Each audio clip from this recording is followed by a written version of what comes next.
नमस्कार, मैं आर के पाल आप सभी दर्शकों का स्वागत करता हूं आपके अपने न्यूज़ चैनल शहर का दर्पण में। सभी खबरें विस्तार से।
पंजाब सिंध गुजरात मराठा द्राविड़ उत्कल गंगा विंध्य हिमाचल यमुना अब शुभ नामे जागे अब शुभ आशीष मांगे गाहे तब जय माता जल दल मंचल माता की जय।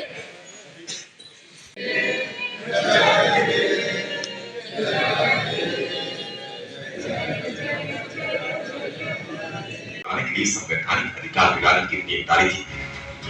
वर्ष 1992 में 100 करोड़ ग्राम वासियों को बस चलाने का अधिकार प्राप्त हुआ, लेकिन सच्चाई यह है कि ग्राम पंचायत के इस अधिकार को नेताओं व अफसरों ने पलट लिया और गांव को सामने किया है। मोदी जी द्वारा गांव को आदर्श बनाने के लिए सांसद आदर्श ग्राम योजना चलाई गई, जिसके तहत सांसदों ने गांव को स्वच्छ बनाने के लिए वोट दी।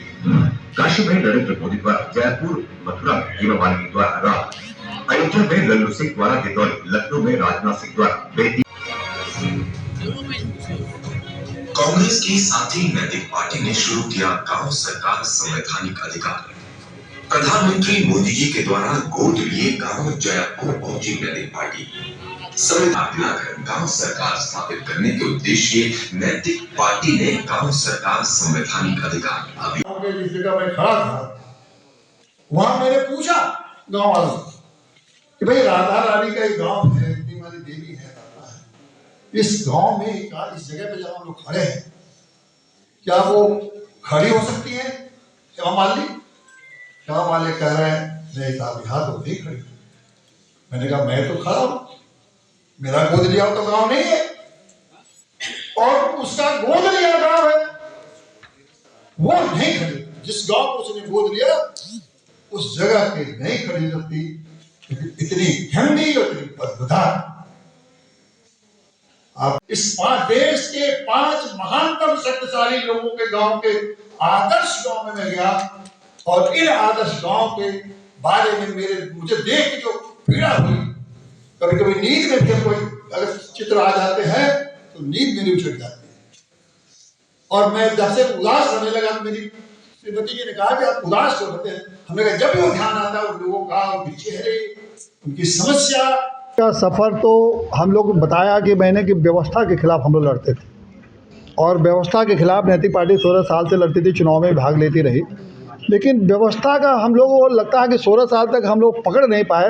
दोष व्यवस्था का नहीं है, दोष व्यक्तियों का है और ये पहचान हम 16 साल में किए। और मैं इसीलिए मैंने इस बार 16वें साल में सारी जो मोदी जी जो व्यवस्था के शीर्ष पर हैं उनके कार्यों का आकलन किया और उनके कार्यों के आकलन के बाद महसूस ये हुआ कि देश में 30 करोड़ लोगों के लिए काम करके उनके बीच में जगह बना के उनको ताकत देके और उनसे ताकत लेके मोदी जी बार बार प्रधानमंत्री बन सकते हैं और यही उनकी कोशिश है।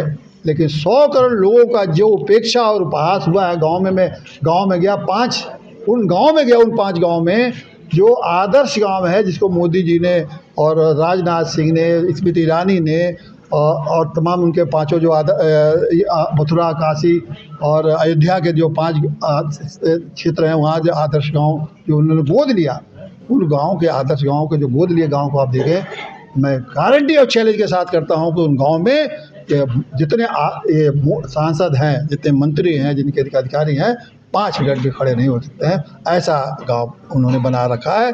गांव के वो जो शौचालय है गंदे हैं, बदबूदार हैं, लोगों के पास आवास नहीं है, टूटी का पानी लोगों को मिलता नहीं है, जिधर जाइए कूड़ेदानी है, मच्छर है। उस गांव को किस तरह वो लोग जी रहे हैं हमारे देश के 75 साल के लोगों ने, मेरा तो हृदय द्रवित हो जाता है सोच के। मतलब किस त्रासदी के साथ हमारे गांव वाले 75 साल 75 साल बाद आज़ादी के बाद भुगत रहे हैं। ये बड़ा ही दारुण स्थिति है गांव की। यही मैं देश के सामने बताना चाहता हूँ। कह रहे हैं कि गांव जो है शहरों में तब्दील होते जा रहा है, तरक्की हो रही है, और आप ये कह रहे हैं गाँव में ये इसीलिए मैंने 40 मिनट का यह वीडियो देख लीजिए। आँख में मैं गारंटी के साथ कहता हूँ, जितने पत्रकार भाई हैं गांव के जो 5 गांव में घूम के आए हैं, इस आंखों से देख लीजिए सारे झूठ का पर्दाफाश 1 मिनट में। वो तो 2024 लोकसभा का चुनावी साल चल रहा है, मोदी को कैसे जवाब देंगे? क्योंकि गठबंधन मोदी जी का जवाब हमको पार्टी से मतलब नहीं दे पाएगी। मोदी जी का जवाब इस बार 100 करोड़ गांव की जनता देगी। 100 करोड़ गांव, शहर की नहीं, शहर के 30 करोड़ को मोदी जी तो कैप्चर कर दिया। 100 करोड़ गांव की जनता मोदी जी को जवाब देगी। ये सारा वीडियो में 5 गांव में लेके मैं करके आया हूँ, यही जनता को दिखाऊंगा और वही मोदी जी की लड़ाई खुद जनता लड़े। इंडिया गठबंधन के बारे में क्या कहना है? कि तो मोदी, मैं इंडिया गठबंधन का हिस्सा तो खुद हूँ नहीं, तो मैं उसके बारे में क्या। मोदी जी भी और काम है क्या? मैं तो वही तो श्री राम भी, संविधान भी, मैं तो खुद ही कह रहा हूँ, श्री राम भी संविधान भी। श्री राम को कोई ला सकता है? खुद श्री राम आएंगे, खुद श्री राम अवतरित होंगे। कभी किसी ने लाया क्या श्री राम को? ये अवतार पुरुष मानते हैं ना, तो जब अवतार है तो कौन उनको लाया? तो खुद अवतार हुए। तो ये तो बिल्कुल उसी तरह से है जैसे कि कहा कि हमने शौचालय दे दिया और शौचालय में आप जाके देखिए बदबू तो भरा है। मत होइए कंफ्यूज, देखते रहिए शहर का दर्पण न्यूज़, क्योंकि खबरों की नब्ज पहचानते हैं हम। फिर अगले बुलेटिन में मुलाकात होगी, तब तक के लिए नमस्कार।